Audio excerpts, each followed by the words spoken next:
What if the secret to surviving a novel where you're nobody is to make sure the villain's wallet is always open and pointed at you? That is exactly the question Felix asked himself the moment he realized he had woken up inside a story where his role was to disappear quietly into the background. He was written as a poor background extra. No name in the plot, no purpose in the narrative, no safety net to catch him if things went sideways. Just a face in the crowd of a world that had already decided what kind of life he would live. The kind with 2 sets of clothes, both cut down from old high school uniforms. The kind where the roof leaks when it rains, you count the drips instead of sleeping. He knew the story inside and out because he had read every page of it. Before he ever ended up inside it, he knew who the leads were, who would rise, who would fall, and most importantly, who was holding the money. And that was where things got interesting for Felix. Because in a world full of people fighting over pride and dignity and moral high ground, he had decided to fight for something far more practical: financial survival. The story he had landed in revolved around 3 key players. First, the female lead, Chloe, proud, sharp, the kind of beautiful that made rooms go quiet when she walked in. She had grown up poor, but carried herself like she had never once felt the weight of it.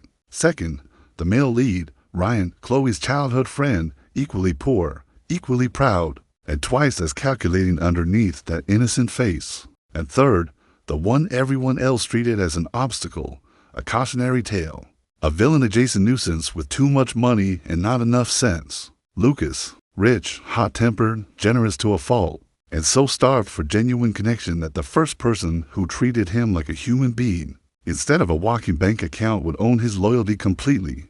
Felix had memorized this detail the way a chess player memorizes the opening moves, because in the original story, it was Ryan who eventually became that person. Ryan who took everything Lucas offered while pretending he wanted nothing. Ryan who played the reluctant recipient so convincingly that Lucas kept giving more, just to feel accepted. Felix had read all of that and thought, why Ryan? Why not me? The moment that would change everything arrived. Before he had even properly settled into this new life, he was standing in a corridor when it happened, watching the scene unfold exactly as the novel had described it. Lucas had approached Chloe and pressed a bank card into her hand, a gesture meant to help. Chloe looked at the card like it was something diseased. She threw it back, her voice cut clean and cold through the air as she told him she did not need his handouts, told him not to look down on people, told him to take his dirty money and get out. Lucas's face went dark. The card hit the floor between them. He was humiliated, surrounded by witnesses, with nowhere to put his hands and no idea what to do next. This was the moment the original story had scripted for Ryan. Ryan was supposed to swoop in, reluctantly accept the card, pocket the cash while holding onto every shred of his dignity, and in doing so become Lucas's first real ally on campus. But Ryan was not fast enough, because Felix was already moving. He dropped to his knees on the corridor floor before anyone could blink, and he slid, right over to where Lucas was standing. The words came out before the shock on everyone's faces had even finished forming. He told Lucas he needed the card, told him to go ahead and throw his money at him, told him to look down on him all he wanted. The corridor went completely still. Chloe stared. Ryan stared. Even the people passing by stopped to look at the boy kneeling on the floor with his hand out and zero trace of shame on his face. And then Lucas did something no one expected. He gave a slow, satisfied nod. 1 million yuan in the card, he said. Password is 6/8. Felix took it. He did not hesitate for a single second.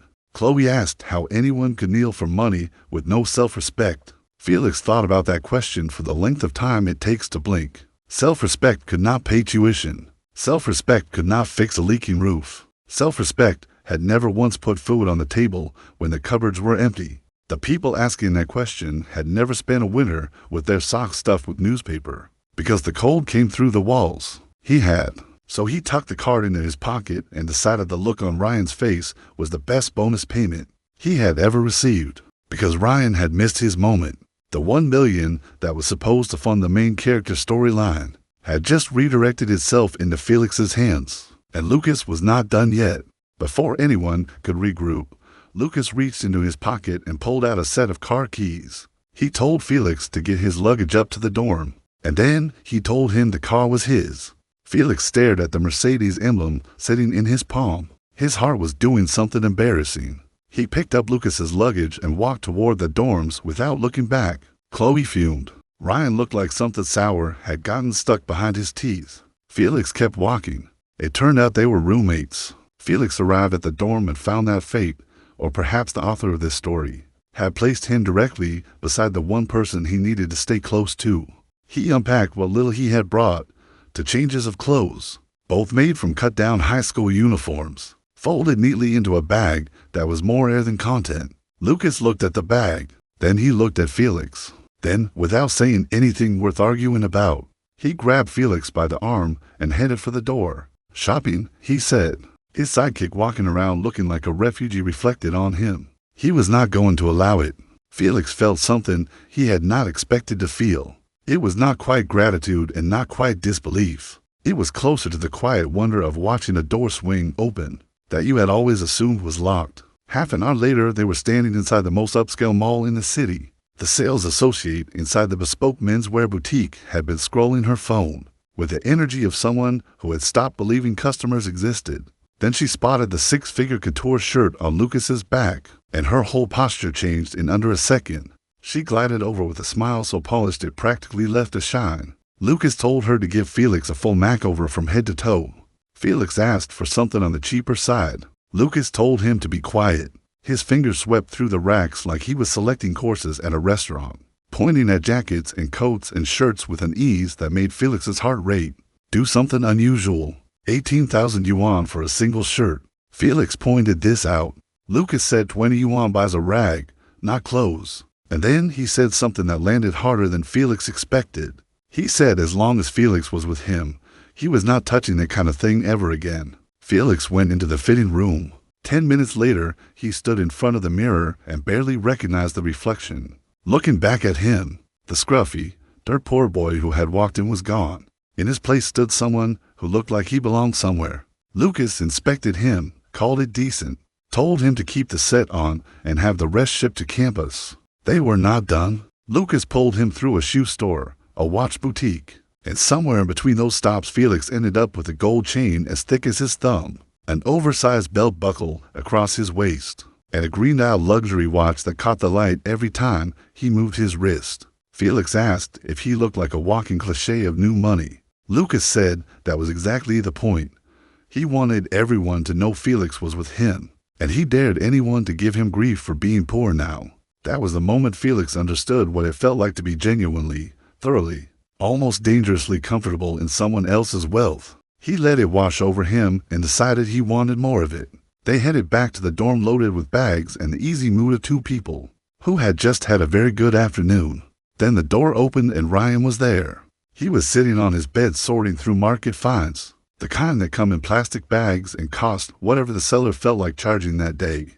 He saw the mountain of luxury branded bags in Felix's arms and his eyes went cold. He looked at Lucas and said it was going too far. Felix was a classmate and a roommate, not a servant. He said Lucas was trampling on his dignity by making him carry things. Another roommate piled on, agreeing that nobody should be treated like an errand boy. Felix recognized the move immediately. Ryan was planting seeds, turning the room against Lucas before Lucas even had time to set down his coat. Classic opening play. He was not going to let it land. He cut Ryan off before the sympathy could take root. He told him to stay out of it. Ryan switched tactics immediately, turning to Felix directly, telling him he was on his side, that he knew exactly what Lucas was, that nobody would judge him if he spoke up. And Felix let him finish, because the moment Ryan stopped talking, Felix opened his mouth and told everyone in that room to open their eyes and look carefully. The bags were not Lucas's. They were his. Dead silence. Ryan's stare moved from the bags to Felix's face and back again, a loop of disbelief running on repeat. He said it was impossible, said Felix was too poor, said there had to be hundreds of thousands of yuan worth of goods sitting in those bags. Felix let the silence stretch just long enough to sting. Then he asked whether being poor meant Ryan got to assume the worst of him. He said Lucas had never once looked down on him. He said Lucas had seen he had nothing to wear and taken him shopping. And when Felix said cheap was fine, Lucas had refused and said only the best would do. He said that a friend who would not let you go without was worth defending. His voice caught just slightly on that last part. His eyes went red on cue. He held Ryan's gaze with the expression of someone who had just suffered the greatest injustice of their life and was barely holding it together. Playing the victim, he thought, was an art form. He had apparently mastered it. The other roommates started looking at Ryan with visible discomfort.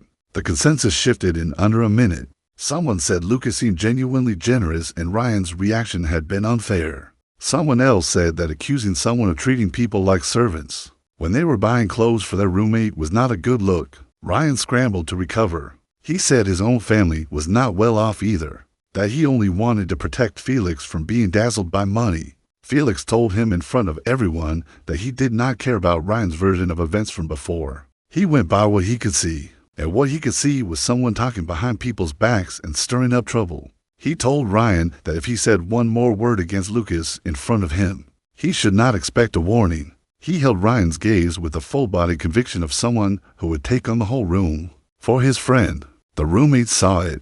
In their eyes, Felix had stopped being the pitiful new kid and become something else entirely. The kind of person you want in your corner. Ryan could feel the weight of every stare in that room pressing down on him. He grabbed his phone and walked out.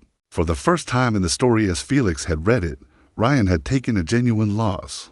Lucas looked at Felix with an expression that took a moment to name. It was the look of someone who had spent a long time waiting to be defended and had never actually expected it to happen. He told Felix it was unexpected, that in a place where everyone misread him and came after him, Felix had stood up without holding anything back. He said he had never felt that before. Then he pulled out a card with 100,000 in it and pressed it into Felix's hand. Tonight, he said, he was treating the whole dorm to the most expensive barbecue they had ever had.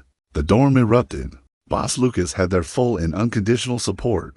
Felix leaned back and let the warmth of that moment settle around him, like something he had not known he needed until just now.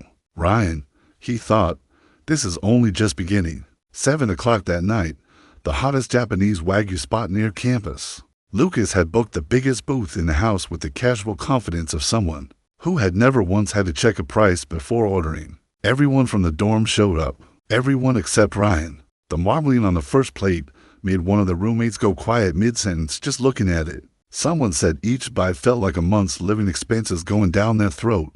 Lucas told them to order more if it was not enough. He said tonight was about celebrating. He said mainly he wanted to celebrate having Felix as his brother. Something about the way he said it without any performance in the delivery made the whole table go warm. In the original story, Ryan's scheming had made everyone keep their distance from Lucas, had painted him as the cold, arrogant rich kid who threw his money round. But none of that had happened here. The roommates clinking glasses around the table saw a different version of him. Generous, genuine, hot-tempered maybe, but with no pretension at all. Glasses went up. Someone declared Lucas the official boss of their dorm. Posts went up on social feeds within minutes. The likes poured in. A few rounds of drinks later, 3 of the roommates headed to the bathroom together, leaving Felix and Lucas alone at the table. Lucas leaned across and asked what Felix thought Ryan was up to right now. Felix started to answer, and then everything changed. A sharp female voice cut through the noise of the restaurant and landed directly on their table. Chloe had arrived. She was not there to join the dinner. She was there to deliver a verdict. She told Lucas she had seen the social posts, noticed Ryan was missing, and she knew exactly what he had done. Deliberate exclusion, she called it. Bullying, she said inviting the whole dorm except Ryan was designed to make it impossible for him to live there. She said Lucas was despicable. The diners at nearby tables had all turned to look. Lucas was shaking with the particular fury of someone who has been falsely accused in public and has no immediate way to prove it. He said he could invite whoever he wanted to his own dinner without filing a formal request with anyone. And then Ryan materialized from somewhere behind Chloe. He stepped forward with his head lowered and his voice carefully soft. He said it was all right. That someone from his background did not belong at a table like this anyway. He said one plate here cost his whole family a month's wages. He said he would only have stuck out, only embarrassed Lucas, so of course he had not been invited. And he did not blame anyone. He really did not. Felix recognized every word. The retreat to advanced technique, executed at a professional level. Bury yourself in humility so deep that the person standing over you looks like a monster, just for staying upright. Chloe took the bait completely. She said Ryan's kindness was proof of Lucas's cruelty. She said a person who humiliated others and then got defended by the very person they had humiliated should feel ashamed. She told Lucas to apologize to Ryan, or they were done, not even friends anymore. The air in the booth went still. Lucas bit down on his lip. His fists tightened until his knuckles cracked. Felix knew this moment from the novel. This was the moment Lucas would cave. The moment Chloe threatened to cut ties, the original version of him would fold without hesitation, apologize for things he had not done, and let Ryan walk away with the upper hand intact. But that was the version of this story where Felix was not in the room. He stepped forward before Lucas could open his mouth. His voice came out sharp and sudden, and it made all three of them flinch. "Apologize," he said. "Apologize for what?" Chloe stared at him like she was processing the fact that someone had actually disagreed with her out loud. She said birds of a feather and called him mannerless. Felix told her calmly that forcing someone to apologize without hearing their side was not what manners looked like. He said the facts came entirely from Ryan's version of the story. Did she ask Lucas? Did she ask Felix? Ryan moved to exit the conversation gracefully. He said it was fine, that he would just go. He knew they all looked down on him. Felix stopped him. He pulled out his phone with a smirk pulling at the corner of his mouth. He said he would like everyone to listen to something first. He pressed play and cranked the volume all the way up. A phone call filled the air, clear as a bell. His own voice on the recording calling Ryan, telling him that tonight Lucas was treating everyone at the Wagyu place, and that Lucas wanted to invite him. And then Ryan's voice, not soft, not humble, not even slightly wounded. He had told Felix not to bother him, told him to tell Lucas to stop flaunting dirty money, said he did not want charity scraps, told him to get lost. The recording ended.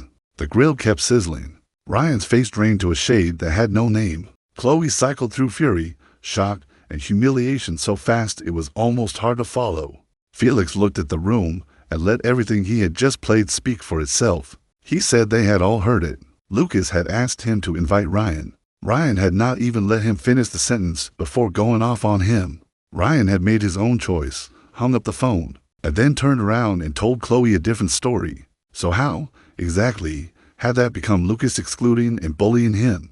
Lucas turned toward Felix with wide eyes and something in his expression that was close to awe. Felix had carried this the whole time. He had walked in tonight with evidence already loaded, because he had read the whole novel and knew exactly what Ryan would do. Against someone this predictable, of course he came prepared. Ryan tried to speak. The words dissolved before they reached his mouth. Chloe, who had spent the whole confrontation standing at the center of the room like someone used to be right, turned on Ryan and asked him directly if Lucas had invited him. Why had he told her he had not? Ryan said he was scared Lucas would only use the invitation to humiliate him. He said he was protecting his own dignity. Felix told him that to protect his dignity, he had lied and smeared someone's name. He said the truly despicable person in this story was whoever smiled to your face and stabbed you in the back. Even Chloe, stung and flushed, told Ryan he had been wrong and he owed Lucas an apology. Ryan felt the ground disappear under him. The shame of being exposed curled fast and came back out as rage. He called Felix a scheming, two-faced rat who had recorded him on purpose just to make him look bad. And that was when Lucas moved. No warning, no build-up. One punch, square on Ryan's face. Ryan crashed backward into the service counter. Bowls shattered across the floor. Lucas stood over him and said he could have let the trouble with Chloe slide, had let it go. But going after his sidekick was a different matter entirely. He asked what Felix had ever done to Ryan, said Felix had called him in good faith, and Ryan had called him a lapdog. He asked who exactly Ryan thought he was.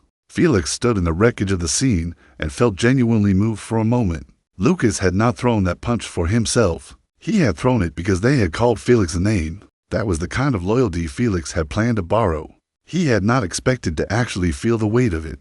Chloe rushed forward not to stop the fight, but to grab Lucas's hair and pull him off Ryan. Felix moved faster. One step forward, one hand out.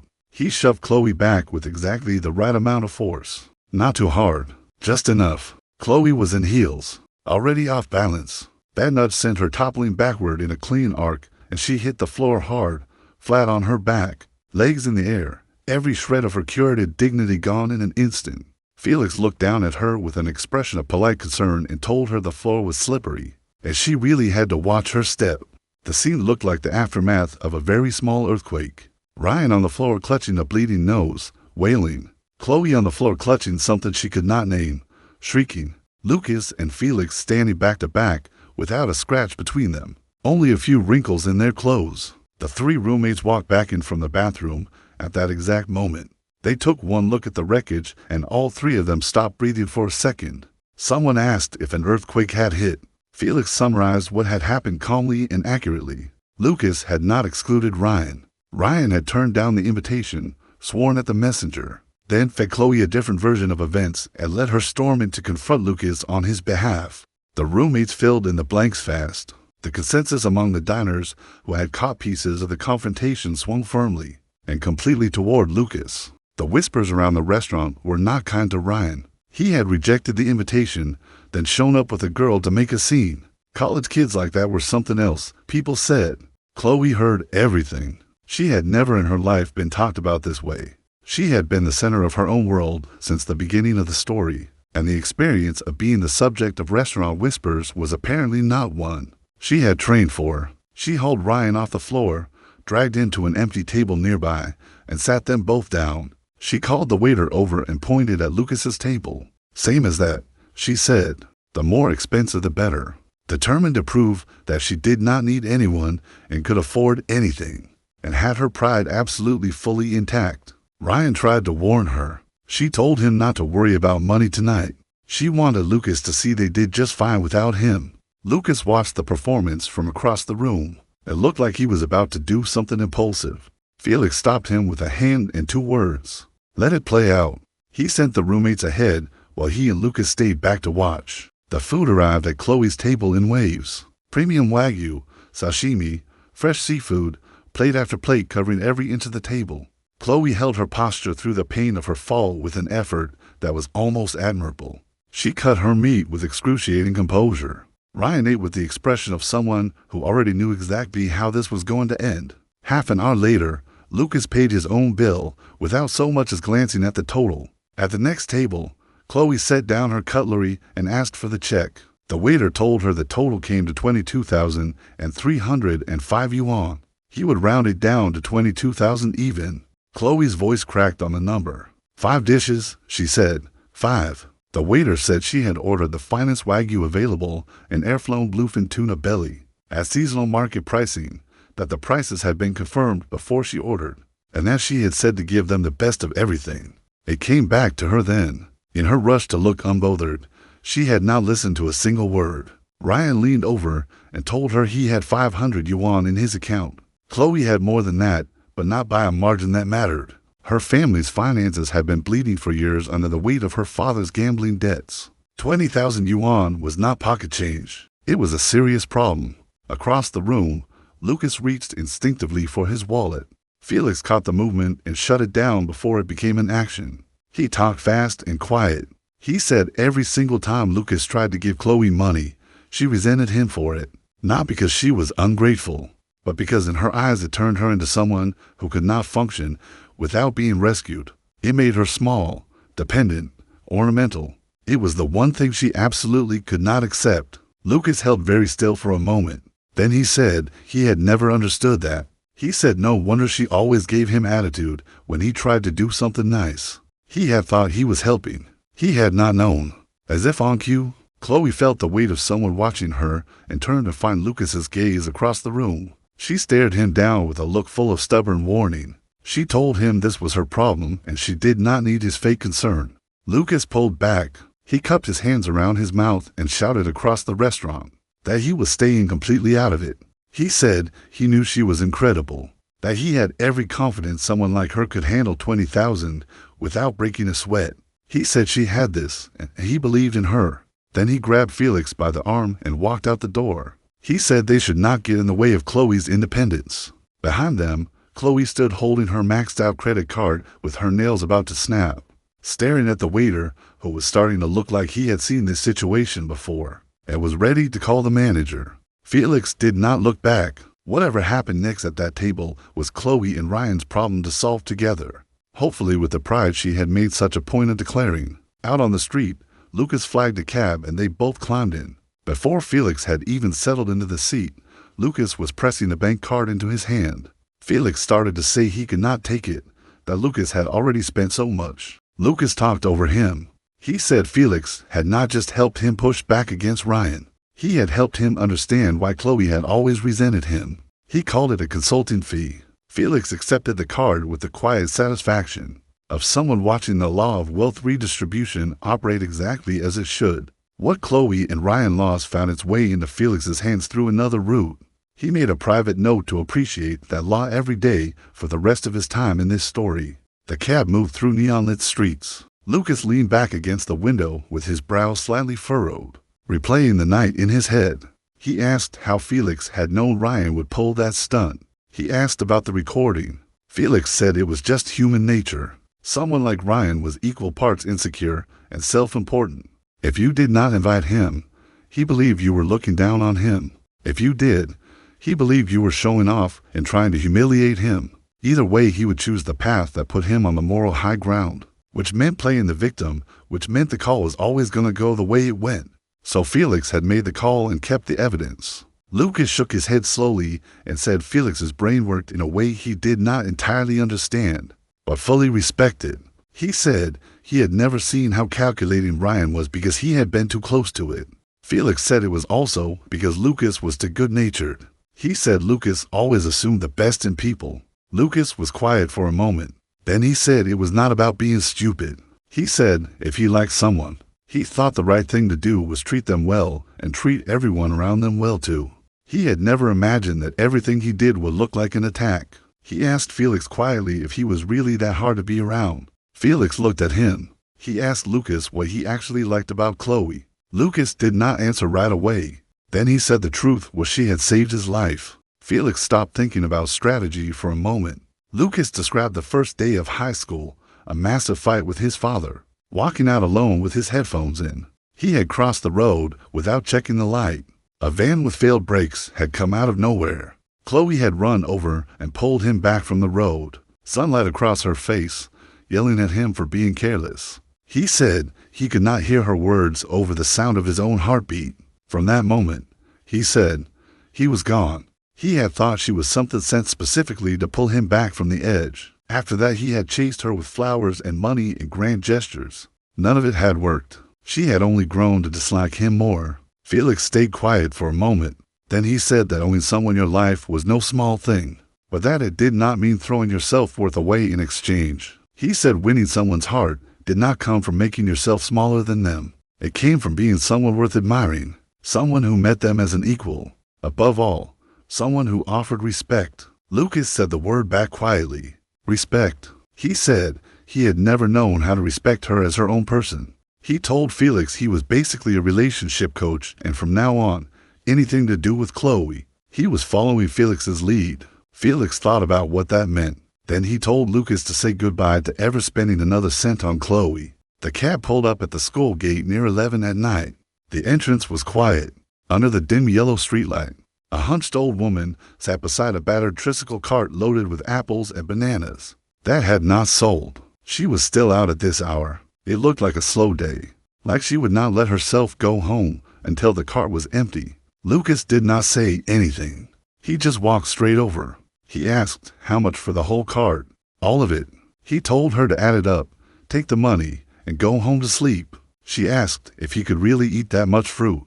He said he had for roommates who were absolute bottomless pits. He paid without asking for change, scooped up the bags, shoved half of them into Felix's arms, and asked why he was just standing there. Felix called him a big softy. Lucas said he just wanted fruit, and the old woman had reminded him of his grandmother. That was all. Felix watched him say that and felt something he had not built into his calculations. This was genuinely a kind, straightforward person, and in the story he had fallen into, that person had been written as a stepping stone, a plot device designed to be used up and discarded so the leads could shine brighter, left with nothing by the final chapter. Felix thought about that walking back to campus with both arms full of fruit bags. He was here now, and he was rewriting that ending. They pushed open the dorm room door at 11:30 expecting darkness and quiet. Instead, the whole room was awake. The atmosphere was strange. and Ryan was back. He was standing in the center of the room, eyes red. The kind of red that comes after crying has run its course and left something tired behind it. He tensed when he saw them. Then he pulled himself together, squared his shoulders, and gave Lucas a deep bow. He said he was truly sorry. Every roommate in the room went silent. Ryan stood up from the bow and began to speak. His father had died in a workplace accident when he was very young. The compensation money had been taken by relatives. His mother had worked 3 jobs to raise him on her own. He had worn hand-me-down clothes from cousins. The vegetables he ate growing up came from scraps picked off the market floor. Classmates had bullied him, called him names, left him out of everything. Tears slid down his face and hit the floor on cue. He said that fear of being left out had never gone away. When he had thought tonight was the same thing happening again, he had overreacted. He said he was not a bad person, just scared of being hurt. The delivery was flawless, heartfelt, well-timed, perfectly calibrated for maximum emotional impact. The 3 roommates who had fully sided with Lucas over dinner looked visibly moved. One said single-parent households really were tough. Another said it was a misunderstanding and they were all brothers here. Ryan looked at Lucas with eyes full of expectation. He asked if Lucas could forgive him. He said he knew Lucas was the bigger person. Lucas stood there with his jaw tight. He had been burned by Ryan too many times for his gut to accept this performance. But he could not argue against a tragic backstory with an audience watching. If he refused to forgive Ryan now, he became the cold-blooded rich kid who kicked someone when they were down. That was exactly Ryan's game. Guilt-tripping, built into a setup so neat that refusing the exit made you the villain. Felix let out a long, heavy sigh. Every head in the room turned. He walked slowly across to Ryan. He looked at him with an expression of profound, complicated emotion that he had been constructing since the moment Ryan opened his mouth. He told Ryan, with full sincerity, that he envied him. The room went very still. Then Felix began to share his story. His father had been a gambling drunk who used a rod when he drank. His mother had left with another man when Felix was 5 and never looked back. The roof had leaked. Winters had been cold straight through. The only warmth he had was a family dog. He had picked through junk heaps, hauled bricks, sold blood at unlicensed clinics to scrape together school fees. And on the day his college entrance exam ended, his father's gambling debts had piled up high enough that the man had tried to sell him off to a 300-pound rich widow in town to settle what he owed. The room went so quiet you could hear the building breathe. Roommates exchanged horrified looks. Felix had climbed the wall that same night, worked off the books for 2 months, scraped together just enough fare to get here. Before Lucas, he said, he had not had a proper meal in longer than he could track. He delivered every line with tears in his voice and the full weight of someone who had swallowed a lifetime of pain before deciding to share a single word of it. By comparison, Ryan's upbringing sounded like a childhood someone might actually wish for. Felix looked at Ryan and said he had been through 10 times what Ryan had, and he had never once used it to make people feel sorry for him, because real strength meant swallowing your pain, not serving it up on a plate for sympathy. Ryan's mouth opened and closed. Nothing came out. Felix pressed forward. He said Ryan had been banking on Lucas's soft heart. He had torn open his wounds on purpose so the room would think his pain made him right. He had set it up so that if Lucas refused to forgive him, Lucas became the villain who had done something unforgivable. He turned to the roommates and said being poor was not a crime, but using poverty to hold someone hostage was not strength, it was manipulation. He asked why the wrong party was always the one expected to be gracious. Why should Lucas be forced to forgive someone who had lied about him, just because that person had a hard life? The roommates, who had been moments away from turning fully toward Ryan, snapped back, eyes cleared. Someone said the two things needed to stay separate. Ryan's hardships were real, but what Ryan had done to Lucas was also real. Having a tough life did not make the lie acceptable. Whether Lucas forgave him was entirely his call. Felix told Ryan in front of everyone that as long as he was here, Ryan should not try those moves on Lucas again. Under the full weight of Felix's performance, equal parts tragic backstory and crowd logic, Ryan's face went paper white. His signature move had just been absorbed, outmatched, and handed back to him with a worse version of his own story and tighter reasoning. He said they had it wrong, that he had not been thinking any of that. No one believed him. He could see it on every face in the room. He climbed up to his bunk, pulled the curtain shut, and played dead. Lucas looked at Felix with eyes that were slightly red. He asked quietly if Felix had really been through all of that. Had he really nearly been sold off to a widow? Felix realized he had overdone it. This soft-hearted person had believed every fabricated word. He told Lucas not to dwell on the past. He said the good days were just getting started. Lucas sniffled. Without a word, he reached into his pocket and produced another bank card. Password 68 again. He told Felix to take it. He said Felix had suffered enough, and from now on, he was going to make sure he ate well and lived well. He said he had too much money. He needed help spending it. Felix looked at the card in his hand. He thought about the law of wealth redistribution and decided it was, without question, the best law he had ever encountered. Behind the curtain, Ryan heard every word. He heard the card being offered, heard the password, heard the quiet warmth in Lucas's voice. His nails were practically tearing through the bedsheet. He could not let this stand. He yanked the curtain open and made one last play. He told Lucas he thought he should know how he and Chloe had gotten out of that restaurant. Lucas said he did not care.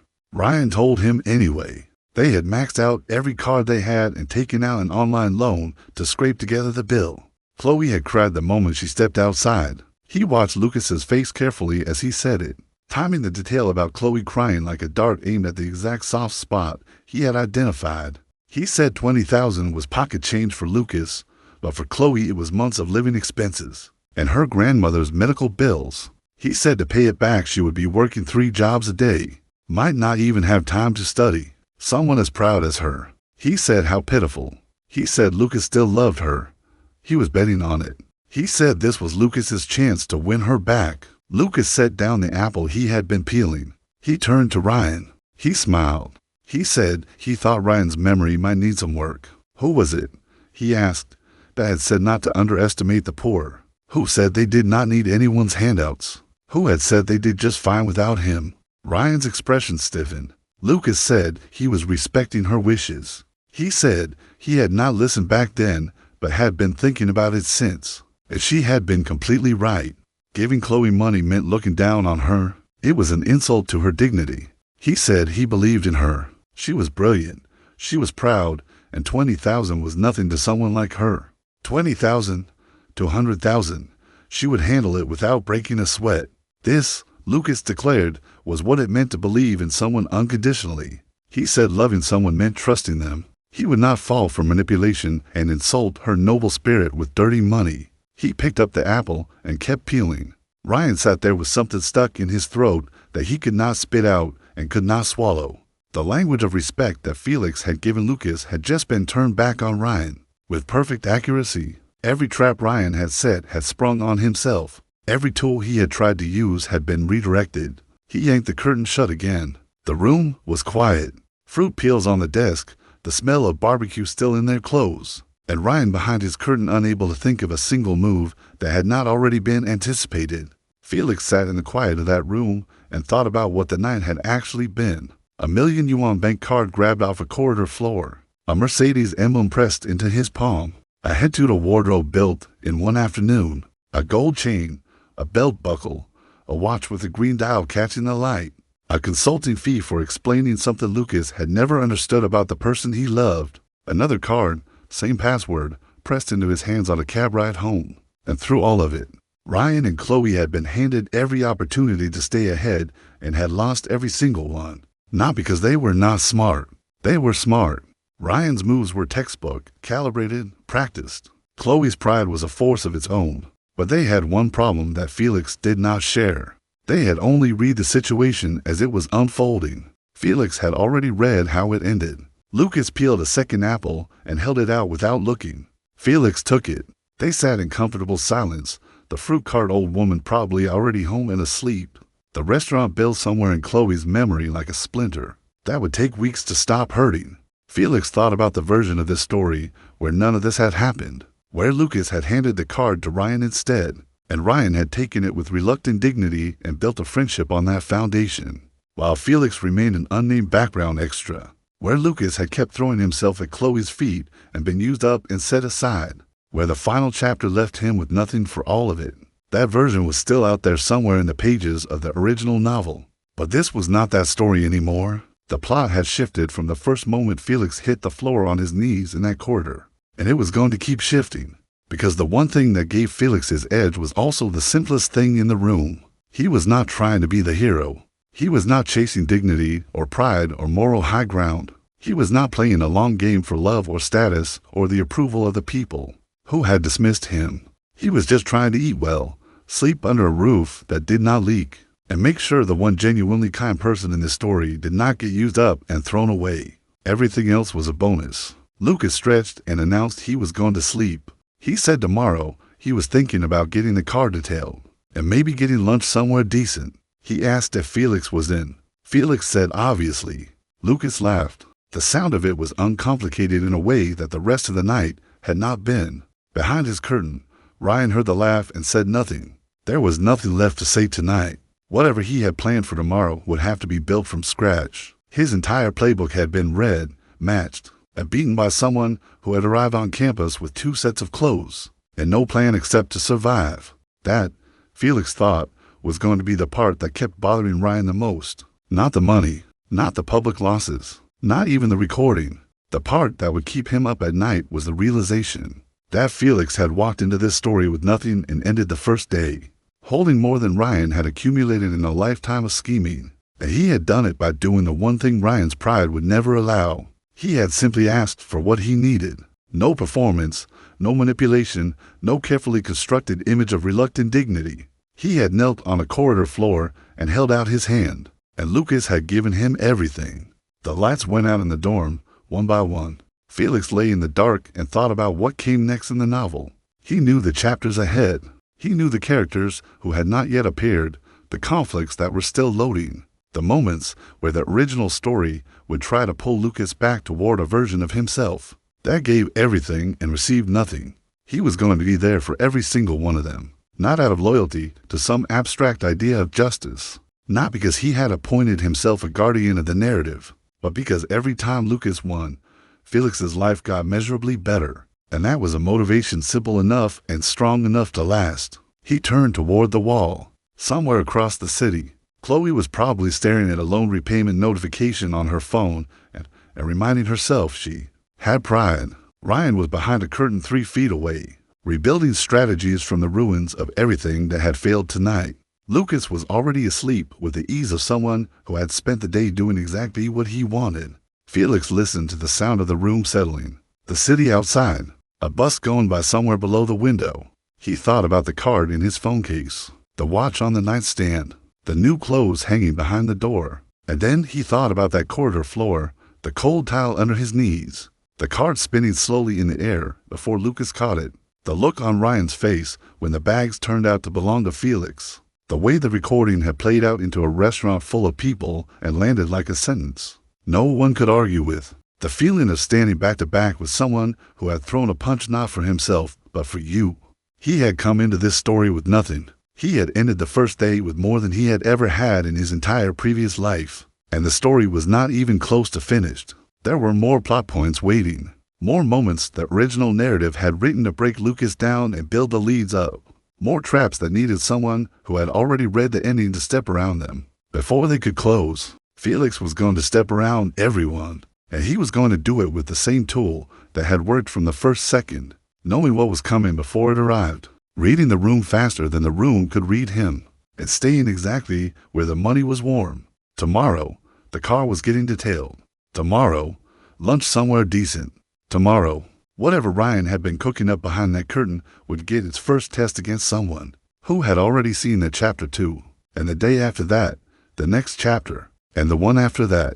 Felix closed his eyes. He thought the original author of this story had made one significant miscalculation. When they wrote it, they had assumed the background extra would stay in the background. They had written a world where Lucas's generosity was a resource to be mined by the people positioned as protagonists. They had not accounted for the possibility that someone might read the whole book, land inside it, and decide to stand in a different spot, a spot where the money landed. A spot where loyalty paid back in cards with 6-8 passwords. A spot right next to the one person in the story who had always deserved better than the ending. That had been written for him. The background extra had taken center stage, not by fighting for it, not by claiming it loudly, but by dropping to his knees on a cold corridor floor and refusing to pretend he did not need what was right there in front of him. The novel had a new character now, one the original author never planned for, and that character intended to make the most of every single page that was left.